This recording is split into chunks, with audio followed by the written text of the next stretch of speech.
আসসালামু আলাইকুম আমার ভাইদেরকে আপুদেরকে খালা খালু চাচা চাচি যে যেখানে আছেন চাচার বয়সে মায়ের বয়সে চাচির বয়সে সবাইকে আমার সালাম আসসালামু আলাইকুম। তো আশা করি ভালো আছেন সবাই। আল্লাহর রহমতে আপনাকে দোয়া আমিও ভালো আছি, অনেক ভালো অনেক ভালো আলহামদুলিল্লাহ। এখন অনেকটাই আমার ঠান্ডা কমে গেছে।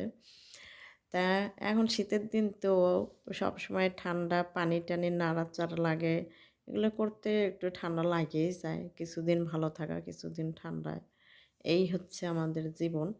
বাহিরে যারা থাকে, যারা কাজ কাম করে বাহিরে, তাদের ঠান্ডা লাগা স্বাভাবিক। আর আমি এদিকে মাগরিবের নামাজ পড়ে উঠে আসলাম রান্নাঘরে। রান্নাঘরে এখন আমি কি খাবো, একটু হালকা কিছু খাইতে তো হবে। তা আমি কি এই যে দুধ চা বানিয়ে নিচ্ছি, আর এই যে এগুলো পাঁপড়ের মতন এগুলো নিয়ে খাচ্ছি।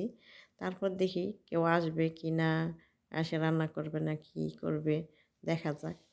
যদি না আসে তে নাই আসলো। তা আসবে তো অবশ্যই, এমন কোনো দিন নাই যে লোক না আসে। প্রতিদিনই আসে আর কি, শুক্রবারে আর শনিবারে বৃহস্পতিবারে ৩ দিন একটু বেশি মানুষজন হয়। কিন্তু আজকে তো মনে করুন যে শনিবার, আজকে বেশি একটা লোকজন আসবে না আর কি। শনিবারের রাত, শুক্রবারের দিন যায় রাত পড়ছে। তা আজকে আসলেও অনেক দেরি আছে আসতে। তা আমি এই যে দিকে দেখেন, আমি খাওয়া দাওয়া শেষ করে ওই ইয়েতে গেলাম বসার রুমে। আমার বলতেছে যে এই রুমে গুলো ওনার ছেলেরা থাকে। ওনার ছেলেরা মানে ওনার ছেলের বউ থাকে, ছোট ছেলে ছোট ছেলের বউ। তো ওনার ছোট ছেলের বউ হচ্ছে বা এখানে বেশি একটা থাকে না। ১ সপ্তাহ পর পর ১ দিন ২ দিন এসে থাকে। উনি হলো নার্সের চাকরি করে। নার্সের চাকরি করে ওই বাবার বাড়িতে থাইকেই ওনার ছেলে তো আবার কাজে চলে যায়। কে দিয়ে আসবে ওনারে হাসপাতালে, কে নিয়ে আসবে? ওইজন্য বাবার বাড়িতেই থাকে। বাচ্চা আছে ছোট্ট একটা, ওনার মায়ের কাছে রাইখে দিয়ে তারপরে যায়।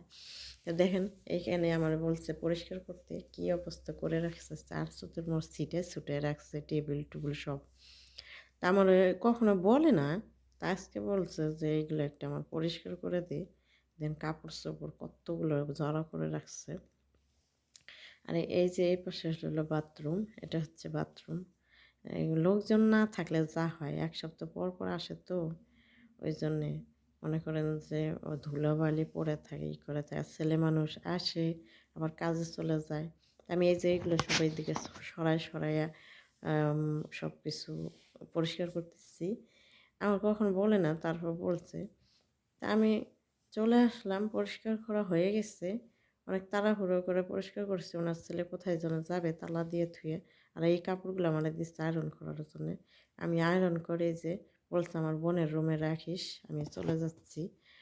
তা ওনার ওইগুলো আমি পরিষ্কার করছি, অথচ ভিডিও করতে পারি নাই। উনি তাড়াহুড়ো করছে দেইখা আমিও তাড়াহুড়ো করে ই করে রাইখা চলে আসছি। এই যে কাপড়-চোপড় আয়রন করে ওনার ওই বোনের রুমে রাখলাম। আমার এই যে এই ম্যাডামের রুমে। এই যে এখানে রাইখা দিছি।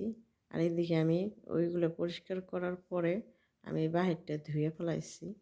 ধোয়া আপনাদের সাথে শেয়ার করিনি। কোনো কাজ ঠিক মতন শেয়ার করতে হলে একজন লাগে ভিডিও করার জন্যে।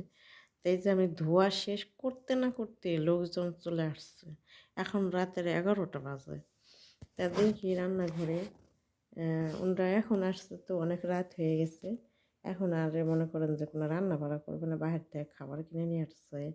তারপরে আবার আপনার হচ্ছে এক মেয়ে বাসা থেকে রান্না করে নিয়ে আসছে বড় ১ প্লেট। আবার সন্ধ্যার সময় যেগুলো আমার খাবার কিনে দিয়ে গেছে ভাত বাহির থেকে হোটেল থেকে। তা আমি খাইছি। ওই ওনার ছেলের রুমগুলো পরিষ্কার করে দিয়ে এসে আমি খাইছি। যে বড় প্লেটে করে ওনার এক মেয়ে রান্না করে নিয়ে আসছে বাসা থেকে। এইখানে আর রান্না বাড়া করবে না। তা আমি আজকে আর বেশি আমার ভিডিওটা আর আজকে বেশি বড় হবে না। এখন কত বাজে? রাতের ৩টা বাজে। এই যে ওনার মেয়ে যে ভাত রান্না করে নিয়ে এসেছিল, ওই ভাত গরম করে খাওয়া দাওয়া করলো। খাওয়া দাওয়া শেষ। কিছু ভাত ওই যে ছোটো প্লেটে রাখছি, ওনার বড় মেয়ে নিয়ে যাবে। বড় মেয়ে না তো, ৪ নাম্বারটা নিয়ে যাবে। তার এদিকে বাচ্চারা বাহির দিয়ে খেলাধুলা করতেছে। বেশি বাচ্চা না, আজকে কয়েকজন, আগে ৪ জন ৫ জন মেয়ে আসছে। ৫ জনের ছেলেমেয়েরা আসেনি। ৩ জনের ছেলেমেয়ে আসছে এই যে। আমি ভিডিও করতেছি দেখে দেখতেছে আর দৌড়াইতেছে যে এই যে এখানে ৩ জনের ছেলে মেয়ে। আর ওই যে উপরে যেটা সাদা গেঞ্জি ওটা হচ্ছে আপনার হলো ওরা ৩ বোন। আর এই যে বোরকা গায়েতে ২ বোন ১ ভাই। আর এই যে এই ছেলেটা আর এই পিচ্চিটা একজনের। এই ৩ জনের ছেলে মেয়ে আসছে আর আসে নাই। তা এই ভিডিওটি ভালো লাগলে অবশ্যই লাইক, কমেন্ট, শেয়ার করবেন। আজকে এই পর্যন্তই। ভালো থাকবেন, সুস্থ থাকবেন। আল্লাহ হাফেজ। আসসালামু আলাইকুম।